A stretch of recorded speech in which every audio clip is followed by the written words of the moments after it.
wabarakatuh. Perkenalkan, nama saya Rizky Junita Lestari dari kelas 10 ULP 1 absen 26. Di sini saya akan menceritakan materi bab 5 tentang meneladani peran ulama penyebaran ajaran Islam di Indonesia. Wilayah Nusantara sangat luas, posisi geografisnya terletak di persimpangan jalur perdagangan antara India, Cina, dan Arabia. Maka sulit untuk memastikan wilayah mana yang pertama kali menerima ajaran Islam. Oleh karena itu, ada beberapa teori tentang masuknya agama Islam di Indonesia sebagaimana diungkapkan oleh Ahmad Mansur Suryanegara dalam buku AP Jilid 1. Teori-teori tersebut antara lain teori Gujarat. Menurut teori ini, Islam masuk ke Indonesia dari Gujarat. Wilayah Kerajaan Samudra Pasai merupakan daerah pertama penerimaan ajaran agama Islam, yakni pada abad ke-13 Masehi. Teori ini tidak menjelaskan secara rinci antara masuk dan berkembangnya Islam di wilayah. B. Teori Makakah. Menurutnya, Islam masuk ke Nusantara pada abad ke-7 Masehi. Berdasarkan berita Cina, dinasti Tang ditemukan pemukiman saudagar Arab di wilayah pantai barat Sumatera. Kerajaan Samudra Pasai didirikan pada abad ke-13 Masehi atau tahun 1275 Masehi. Artinya bukan awal masuknya Islam tetapi merupakan perkembangan agama Islam.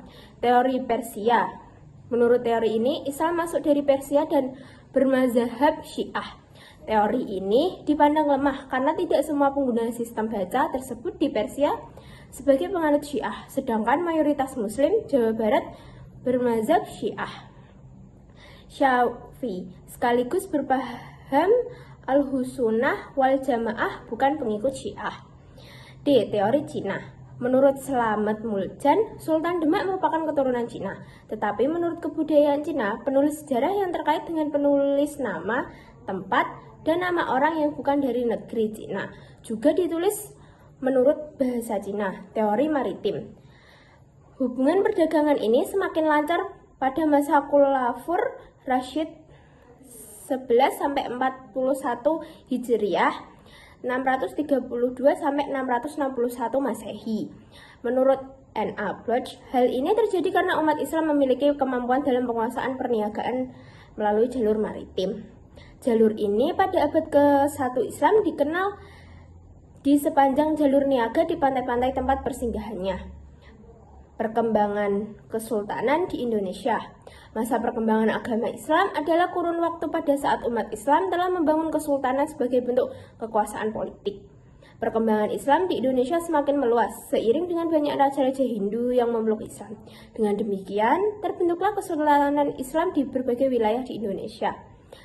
Tumbuhnya kesultanan Islam di Indonesia tidak dapat dilepaskan dari sebab timbulnya politik di luar Indonesia. Tokoh penyebaran ajaran Islam di Indonesia. A. Sultan Malik Al-Saleh 1267-1297 Masehi. Meurus Silau atau Sultan Malik Al-Saleh merupakan pendiri dari Raja pertama Samudra Pasai, berdiri pada tahun 1267 Masehi. Setelah masuk Islam, Meurus Silau bergelar Sultan Malik Al-Saleh dan berkuasa dalam 29 tahun. Kesultanan Samudra Pasai merupakan gabungan dari Kerajaan Peulak dan Kerajaan Pasai. Semasa berkuasa, sempat menerima kunjungan dari Marco Polo. Dan menurut catatan Marco Polo, Sultan Malik Al-Saleh merupakan raja yang kaya dan kuat pengaruhnya. Sultan Ahmad 1326-1348 Masehi. Beliau merupakan Sultan Samudra Pasai yang ketiga, bergelar Sultan Malik Al-Tahir. Pada masa pemerintahannya, Kesultanan Samudra Pasai dikunjungi oleh seorang penjajah dari Maroko, yaitu Ibnu Batutah. Menurut catatan Ibnu Batutah, Sultan Ahmad sangat memperhatikan perkembangan dan kemajuan agama Islam. Sultan Alauddin Riyad Shah 1538-1571 Masehi.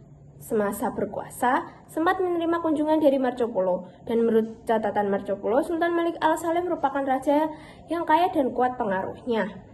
Sultan Ahmad 1326-1348 Masehi. Beliau merupakan Sultan Samudra Pasai yang ketiga, bergelar Sultan Malik Al-Tahir. Pada masa pemerintahan Kesultanan Samudra Pasai dikunjungi oleh seorang penjajah dari Maroko yaitu Ibnu Battuta. Menurut catatan Ibnu Battuta, Sultan Ahmad sangat memperhatikan perkembangan dan kemajuan agama Islam. Sultan Alauddin Riyad Shah 1538 sampai 1571 Masehi. Sultan Alauddin Riyad Shah berperan dan berjasa dalam penyebaran Islam di wilayah Aceh. Beliau mendatangkan ulama-ulama dari Persia dan India untuk mengajarkan agama Islam di Kesultanan Aceh. Bahkan masa kepemimpinannya ajaran Islam sampai ke Minangkabau dan Indrapura. Wali Songo 1404 sampai 1546 Masehi.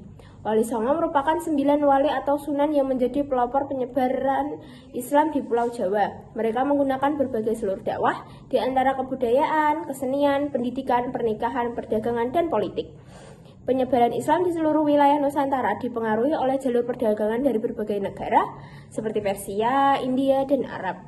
Sultan Alauddin nama aslinya adalah Ai Manggarai Dengmanarobia, dinobatkan sebagai Raja Goa pada usia 7 tahun. Beliau termasuk tokoh yang berjasa besar pada penyebaran Islam di Sulawesi Selatan. Beliau berhasil mengislamkan kerajaan Sopeng, Wajo, dan Bone. Datuk Tunggang Parang atau Habib Hashim bin Musyakah bin Abdullah bin Yahya merupakan seorang ulama Minangkabau yang berdakwah di Kutai Kartanegara. Agama Islam berkembang pesat pada masa ini, bahkan undang-undang negara berlandaskan pada ajaran Islam. Sultan Zainal Abidin. Beliau memerintahkan Kesultanan Ternate pada kurun waktu 1486 sampai 1500 Masehi. Salah satu peran terpenting Sultan Zainal Abidin dalam penyebaran agama Islam adalah mendirikan pesantren-pesantren dan pengajar yang didatangkan langsung dari Jawa. Gerakan Islamisasi yang dilakukan oleh Sultan Zainal Abidin ini diikuti dan ditiru oleh raja-raja lain di Maluku. Selain tokoh-tokoh di atas, masih banyak ulama yang berjasa menyebarkan agama Islam di Indonesia sejak abad ke-18.